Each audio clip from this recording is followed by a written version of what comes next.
पार्टीहरूका बीचका सहमति एएम भित्र हुनुपर्छ कि पीएम भित्र हुनुपर्छ, कति बजेर कति मिनेट जाँदा हुनुपर्छ, यस्तो कुनै कहीँ कतै छ र? यस्तो हुन्छ कहीँ कतै? यो एएम भित्र सक्नुपर्छ या पीएम लागेपछि गर्न हुँदैन, या पीएम भित्र सक्नुपर्छ, वा यति बजेर यति मिनेट गएपछि अफिस अफ हुन्छ?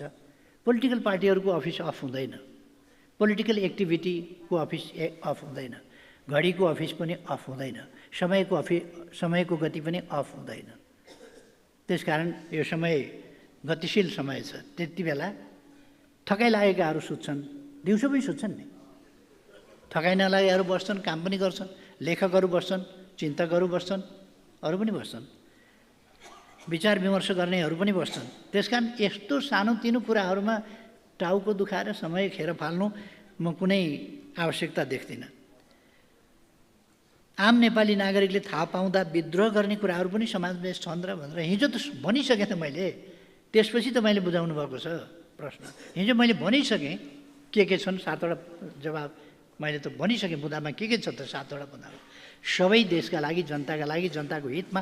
अब कसैलाई त मर्का परे हुन सक्छ, मैले अघि नै भने, कसैलाई मर्का परे हुन सक्छ, त्यो बेग्लै कुरा हो। तर यो देशको जनताको हितको पक्षमा छ, त्यो प्रतिबद्धताका साथ यो गरिएको हो।